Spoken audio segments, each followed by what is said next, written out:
नमस्कार बंधुगण, आपण कौन केबे अनुभव करिसेंती आपण जेते परिश्रम करंतु ना कहीं सफलता आपण ठारू दूरी रहउची। आपण केबे सफलता हासिल करि पारु नाहंती। आपण को कौन केबे एमिति अनुभव होईची जे आपण को भाग्य खराब जेउति पई आपण को स्वप्न को पूरा करि पारु नाहंती। जदि हां, आज मैं आपन को एक एमिति कहानी सुनाइबा को जाउची जहा आपण को चिंताधारा को परिवर्तन करि परिबो। यह हेउची मीरा नामक एक झीर कहानी जी तार स्वप्न को पूरा करिया पई कठिन परिश्रम करुथिला, किंतु जेतेबेले से विफल हेउथिला सेतेबेले से तार भाग्य को दायी करिबा को लागिला। मीरा सब बेले किछि भल काम करी समाज रे निजर ना कमाइबा को चाहुथिला। छोट बेलरू तार स्वप्न उच्च थिला। से एमिति किछि करिबा को चाहुथिला जा द्वारा पूरा दुनिया ताकू जानि परिबो, चिन्हि परिबो, किंतु जेतेबेले से चेष्टा करुथिला विफलता तार पाद को रोकी देउथिला। विफलता ता बाटरे प्रतिबंधक साजुथिला। स्कूल रो प्रतियोगिता हेउ किबा कॉलेज रो परीक्षा, प्रत्येक क्षेत्र रे ताहा द्वारा एमिति किछि घटि जाउथिला जे जेउति पई से हारि जाउथिला।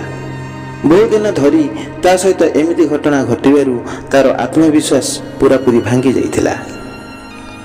से निजे निजे कहबा को लागिला, बोध हुए मोर भाग्य खराब, एवं धीरे धीरे से चेष्टा करिबा बंद करिदेला।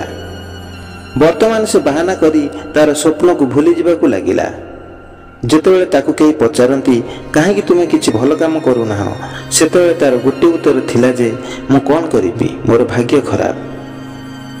एमिति किछि दिन बीतीगला परे दिने मीरार भेट जणे अजणा वृद्धଙ୍କ सहित हेला। तांको देखिले लागुथिला सत जेमिति दुनिया विषय रे बहुत किछि ज्ञान तांको भितरे लुचि रहिछि।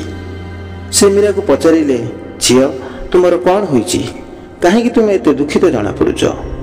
मीरा कहिला, मु कोन करिबी बाबा, मो मनरे स्वप्न थिला जे मु समाज रे एमिति किछि करिबी जेमिति पूरा दुनिया मते चिन्हि परिबो, किंतु मो कर्म पथरे मु बारंबार हारि जाइछि।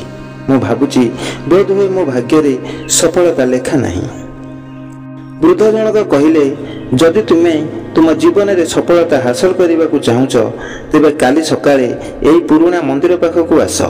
मु तुमको एमिति रहस्य कहबी जहाँ तुम जीवन को पूरा पूरी परिवर्तन करदेब। वृद्धक कथा मीरा को अजब अजब परि लगुथिला, तथापि से तांकर कथा को सुनिबा को बहुत इच्छुक हो गले। तापर दिन सकाळे से मंदिर पाखरे पहुंचीबा आगरू वृद्ध जनक सेटारे पहुंची तार अपेक्षा करिथिले। बाबा मीरा को एक पुराना सिंधुक देखाई कहले, एही सिंधुक खोली देख, एही सिंधुक भितरे तुम सफलतार रहस्य लुचि रहिछि। मीरा आशा एवं आश्चर्यर सहित सिंधुक खोली देखिला। ता भितरे धूली लागिथिबा एक ऐना अछि। मीरा आश्चर्य होई वृद्धଙ୍କ आडକୁ अनाइला। बाबा हसी हसी कहले, एहा ही सत्य। एही ऐना रे तुमे जाहाको देखुछ से ही तुम सफलतार चाबी।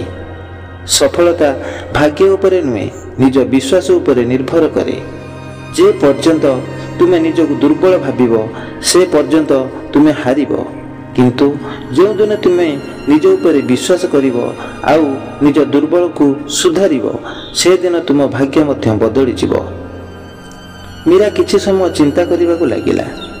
से अनुभव कला जे प्रतिथर पराजित हेबा परे से केबे शिखिबार चेष्टा करि नाही। से केबे भाबि नथिला जे तार त्रुटि केउठी रहउची एवं ताकू किपरि सठिक करिबा उचित। से सबुबेले विफलतार दोष को निजर भाग्य उपरे देउथिला। से दिन ठारू मीरा प्रतिज्ञा कला जे से केबे चेष्टा करिबा बंद करिबो नाही। से तार पुराना भूल गुडी को देखिला एवं से गुडी को ठीक करिबा को आरंभ कला। धीरे धीरे तार कठिन परिश्रम तार भाग्य को बदलैबा को लागिला। एबे से बुझी सारिथिला जे भाग्य को दोष देले किछि बदले नाही, निज को बदलैले ही भाग्य बदली जाए। बंधुगण, तुम असफलतार कारण तुमर भाग्य नुहे, तुमे निजे अट। लोक माने साधारणतः निजर विफलता पई भाग्य को दोष देइथांती, किंतु वास्तव में यह सत्य अटे जे विफलता आसे आमको शिखाइबा पई, आमको शक्तिशाली बनाइबा पई। जदि आमे प्रतिटी हार कारण खोजिबा एवं ताकू सुधारिबा को आरंभ करिबा तेबे सेही हार आमको आगको बढ़िया पई शक्ति देई परिबो। जे लोक माने सफल होंती सेमाने केबे भाग्यर भरोसा रे बसी रहंती नाही। सेमाने निजर भूलरू शिक्षा लाभ करंती, कठिन परिश्रम करती एवं सबुबेले निजको ଭଲ କରିବା ପାଇଁ ଚେଷ୍ଟା କରନ୍ତି। ଯଦି ତୁମେ ମଧ୍ୟ ଏଭଳି କରିବାକୁ ଆରମ୍ଭ କରିବ ତେବେ କେହି ମଧ୍ୟ ତୁମ ଭାଗ୍ୟ ବଦଳିବାକୁ ରୋକିପାରିବେ ନାହିଁ। ମନେ ରଖ, ଭାଗ୍ୟ ସେଇମାନଙ୍କ ପକ୍ଷରେ ଥାଏ ଯେଉଁମାନେ ନିଜ ନିଜର ଭାଗ୍ୟ ଗଢ଼ି ପାରନ୍ତି। ଯେ ପର୍ଯ୍ୟନ୍ତ ତୁମେ ଚେଷ୍ଟା କରି ଚାଲିବ ସଫଳତାରୁ ତୁମକୁ କେହି ରୋକିପାରିବେ ନାହିଁ।